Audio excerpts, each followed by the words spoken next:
I'm Matthew, and this is another Ridercast 5. Today I will be reviewing episodes 1 and 2 of Kamen Rider Blade. I'd like to start off with the meta information. Blade aired 49 episodes from January 25, 2004 to January 23, 2005. I couldn't really find who is named as the head writer on the show in the Kamen Rider Wiki, but Shoji Imai wrote 20 episodes of Blade. Inoue was in there too. I had heard that Arakawa was in there, but unless Arakawa used to go by Shoji Imai, I don't know what happened there. So I'm not sure. Anyway, the first two episodes are The Indigo Warrior and The Mysterious Rider, parentheses Blade. And Shoji Imai is the writer for those. And the director for the first two episodes is Hidenori Ishida. The OP is Round Zero, Blade Brave. Or is it supposed to be Brave Blade? I don't remember now. Anyway, the singer is Nanase Aikawa. The lyrics are by Shoko Fujibayashi, who has done all the other OP lyrics, and I think most of the EDs as well. And the composer was Katsuya Yoshida, which I think is the same as previous, just like the lyricist. And wrapping up the meta information, the suit actors are the following for Blade, Garen, and Chalice. We have Seiji Takawa for Blade, Yoshifumi Oshikawa for Garen, and Chalice is portrayed by Makoto Ito. And I believe Makoto Ito was Ren, and also whoever... Wait, Fies was the last... and it was the Horse Orphanok, and whoever the... I'm not supposed to say that. Spoilers for Kamen Rider 5, so I'll stop there. The premise of Kamen Rider Blade is unclear to me from the first two episodes. The basics are that Board has developed rider systems and hired people to become Kamen Riders to defeat the UnDead and further their research into the roots of human evolution. Beyond that, I really couldn't say what it's about. There seem to be hints of themes of sadness, depression, isolation, feeling like you don't belong, maybe something about found family, but that was all just kind of gleaning from the little clues that were dropped all over the place. And and I kind of have a hard time in writer stuff separating premise from plot because they're usually pretty tightly linked, but they don't have to be. Like in this, I don't think they necessarily are. So I would say the cast of Kamen Rider Blade would be considered wide and varied. I'm going to start off with Chief Karasuma. He keeps things from his subordinates and gets abducted by Tachibana. Tachibana becomes Garen, Kamen Rider Garen, that is. And let's see. So Garen, he betrayed Board. He has a cough. He likes to watch Kanzaki take a licking. He warns Kanzaki to beware his naivete, leading him to getting taken advantage of. And I'm pretty sure he was talking about Karasuma, and I'm pretty sure that's why he abducted Karasuma, and I'm pretty sure that's why he had UnDead attack Board. But again, I'm not sure. The show just gives you glimpses of stuff in the beginning. Hirose, she is a Board dispatch officer as near as I can tell. She steals Board gear to independently search for Chief Karasuma after Board suddenly regroups and continues its work without her and Kanzaki. Again, I think that they've continued without Kanzaki and her, and she ends up living on the farm that belongs to Kotaro and Haruka, their family, that they got from their uncle. So, kind of interesting. Anyway, she has a really neat character bit that I'll talk about later on from episode 2. Next, I want to talk about Kanzaki. He is Kamen Rider Blade. He watched his parents die in a fire. He feels a bit useless and like he isn't good enough. He's left apathetic after Tachibana's betrayal until Hirose reminds him what it means to be a rider. Kotaro is a milk-slinging rider researching Board and their Kamen Riders after having heard urban legends about riders. Haruka is Kotaro's sister. She is a widow. She invites Hajime to live with her and her daughter 6 months after her husband's death because he needed help. She runs a cafe on the family farm where she and Amane live with Kotaro. I think Kotaro lives in a separate building or house on the land. I'm assuming it's acres and acres, so that's easy enough to do. Amane, I'm guessing she's close to 10 years old. She is spunky and seems to be really close with her mom. She loves Hajime and embraces him as part of the family. She and her mom tease her uncle Kotaro. She's also involved in moving the plot forward in episode 2 by being under attack from the Vine undead over at the observatory. Hajime is Chalice, or Kamen Rider Chalice. He says, everyone is my enemy. He speaks undead. Hajime might just be an undead rider. He's very reserved and seems to be able to sense the undead all on his own. Much like when I talked about Ryuki previously, there's an older character who plays a bit part, and it's the Kanzaki's landlord who ends up renting out his room after he's gone for 2 months. I guess he didn't pay for 2 months while he was having room and board at the board campus or whatever, and then she rents his room out from under him and kicks him out. And there's this really great moment where she's riding away on her motorcycle, which is a really nice looking bike, and she's such a slight woman, it seems like a big bike for her, but she rides it like a champ. Anyway, as she's going away, he calls her like an old hag or something, and she turns and looks at him through her sunglasses and throws some shade at him and is like, "What did you say?" Kind of smiling through her teeth, and he's like, "Nothing, it's okay." Bye. And then that's when Kotaro picks him up and is like, "Hey, come with me, live at my farm." But besides talking about her, I realized that I kind of gave a little bio or introduction to each of the characters, but I didn't really talk about their interactions between each other, so I'm going to go ahead and do that now. So I alluded to a theme of found family being present in the show, and I really do think it's going to come up because everybody ends up coming. Can't remember the Kotaro and Haruka, like what their family name is. So anyway, they all end up at the farm basically. Like everybody becomes connected there. Haruko and Amane, they're closer to the brother because her husband is dead. I would assume that's why they're closer. Hajime is there, kind of filling a father role, and Amane feels that. Kanzaki kind of gets a weird vibe off of Hajime, and I don't know that Hajime knows that Kanzaki is the Blade Rider, but they end up fighting at the end of episode 2. So that's interesting. It adds some interesting tension when Chalice had rescued Amane, Kotaro and Kanzaki show up, and Hajime's there, untransformed, and there's like a weird tension between them. So that's interesting. And like Hirose is also living on the farm. She's no longer with Board. She cares a great deal about Chief Karasuma is his name, yeah, Karasuma.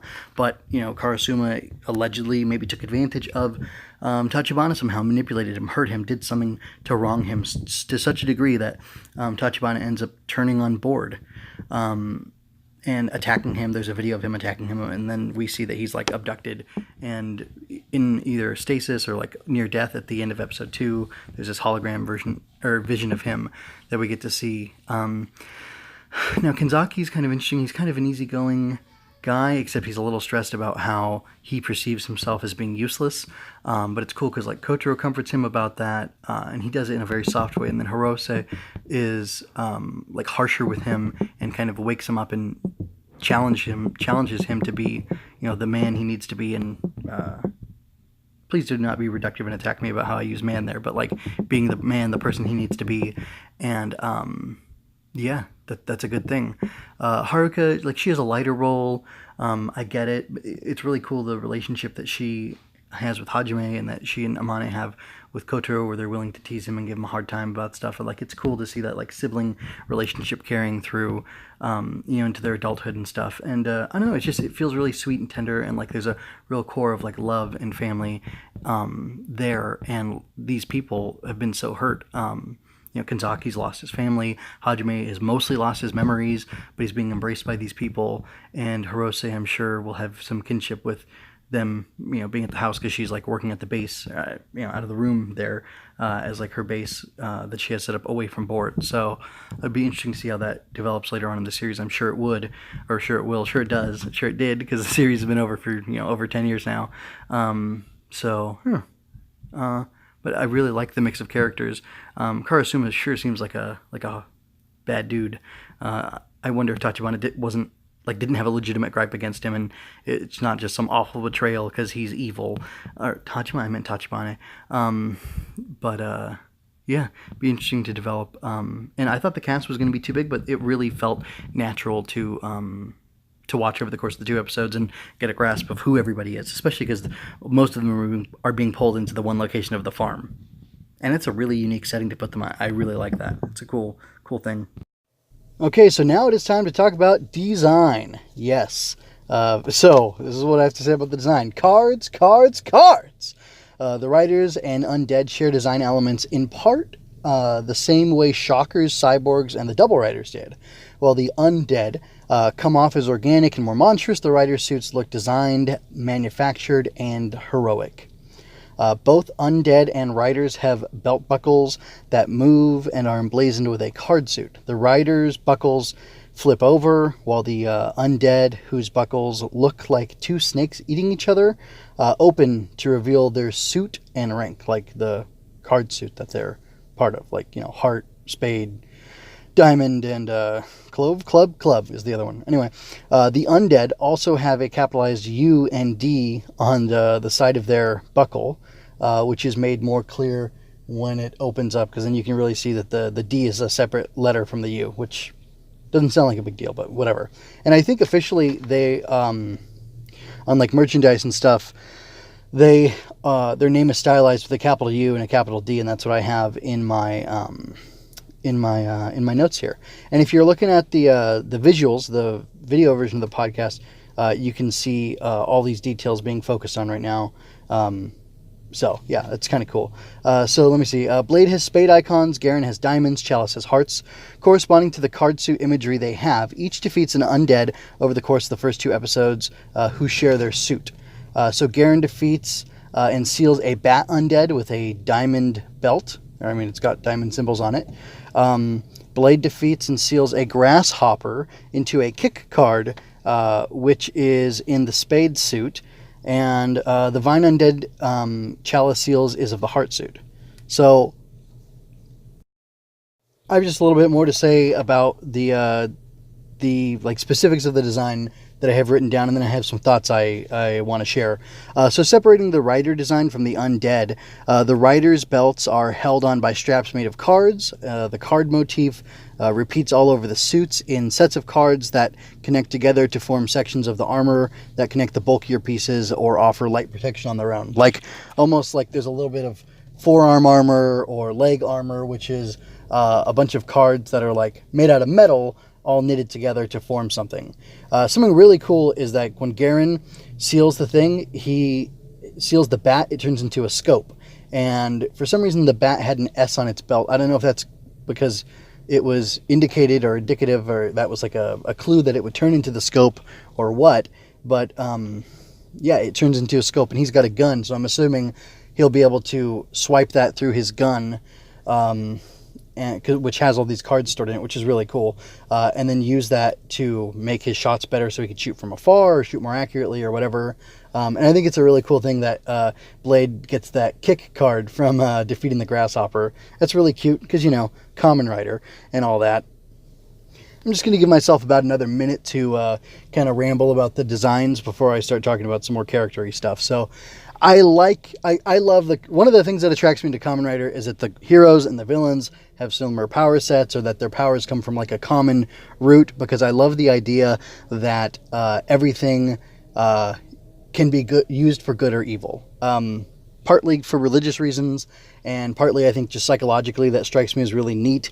I like dark characters, I like redemption, and the idea that you can redeem anything is awesome. By the way, I study Judaism, so there's a concept that a golem, that everything is a golem. A golem, if you've ever heard, there's this Warsaw Ghetto legend that there was a golem created by the Jews who were there under siege by, the Nazis, which, everybody hates Nazis, so listen up, okay? Sorry.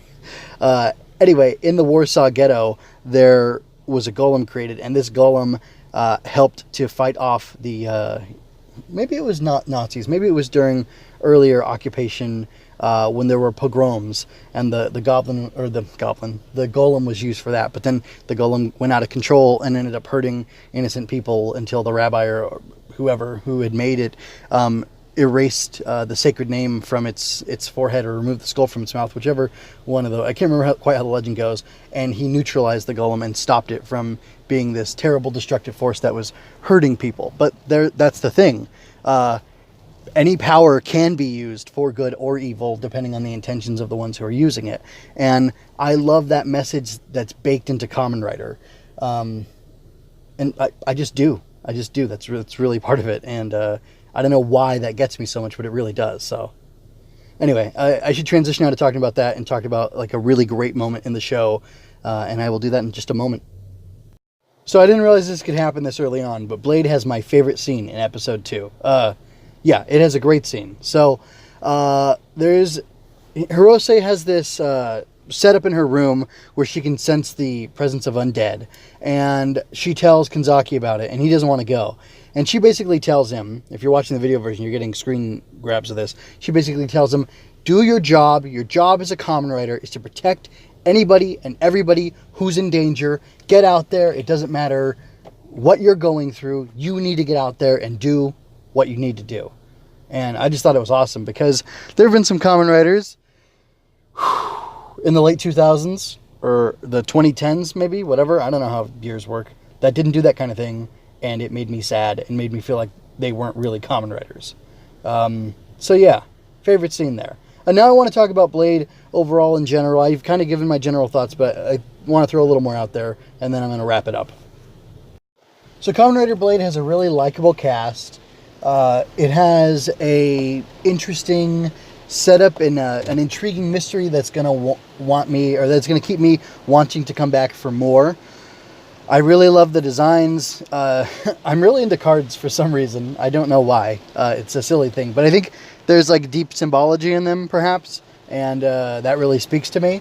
I also love fairy tales, so I don't know. Anything ancient and old really not entraces me, but it really charms me and makes me want to know more. And I don't know. I really dig it. So yeah, that's those are facts. Those are my feelings about the show so far. I really do like what I've seen from the cast up to this point. It was a little disorienting at first because it felt like too much was happening too soon, or perhaps there wasn't enough setup. But it's an interesting idea to have a writer where... So in Ryuki you got this, where there had been all this writer stuff going on before, and then Shinji gets pulled into it. But then here you have Kanzaki, who has been a writer for some time, and was the junior writer of 2 writers. So, Garen Tachibana has been doing this for longer, and there's all this history, and I feel like that's all something to explore, and that could possibly be explored. Sorry, it's raining really hard, and it's just kind of it's rare for my area, but it's happening anyway. But yeah, I really am intrigued. I want to see more. I like the family setup, the found family kind of setup going on. And I want to know why Tachibana betrayed. So these are compelling questions. I want to know, what happened to Kanzaki's family? How did he find them? What's going on with Hajime? Because he's like a complete blank, and we know pretty much nothing about him. So yeah, it's a very intriguing show. The undead have great designs. I want to see the writers continue to fight them, and I love that they convert them into their weapons or upgrades. That's a really neat concept. Another thing, if Hajime is in fact an undead rider somehow, I want to know what his monster form looks like. If he was communicating with, he seemed to have been communicating with that plant or vine undead. So do they have a culture? Do they have something that they want? These are all great questions and a great setup to keep me intrigued and coming back.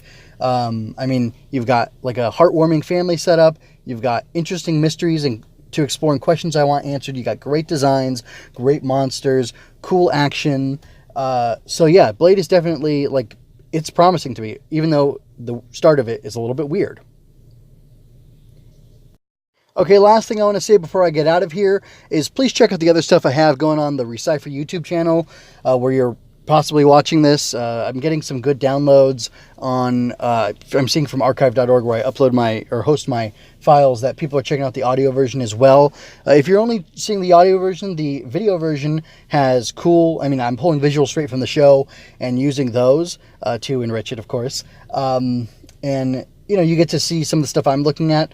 I think I'm trying to get better each and every single time I do an episode of another writer cast. And in addition to another writer cast, I'm doing comic book reviews. I'm working on Star Wars comic books right now, specifically the Age of Republic series.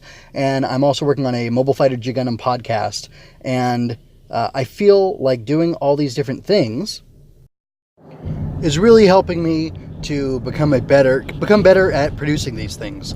I think I'm getting quicker at turning them around. I think my quality is increasing, and I don't know, maybe I'm finding my voice, so to speak, and I think I'm getting a little sharper at analysis too. So anyway, if you're enjoying this, please go ahead and check out my other stuff. You can find all the links to it here, especially on the card that's going to come at the end. And I'd really appreciate more comments and subscriptions, and if you could share around the stuff I'm doing, because I think I have a unique take on all these different things that I'm discussing, because of who I am, because of the ambitions I have to be a writer and whatnot.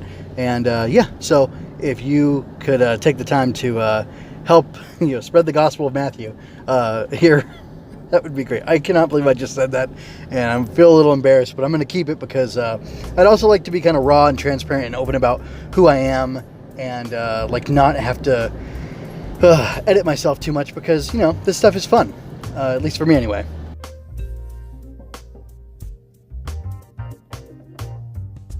Thank you for your time and attention. I'd love to do more of this. Like, share, and subscribe to cheer me on, or give me feedback to make me stronger and smarter. Visit luminousbeings.blog for more. I link everything I do there, so if you want to comment, that's the place where I'll definitely see it.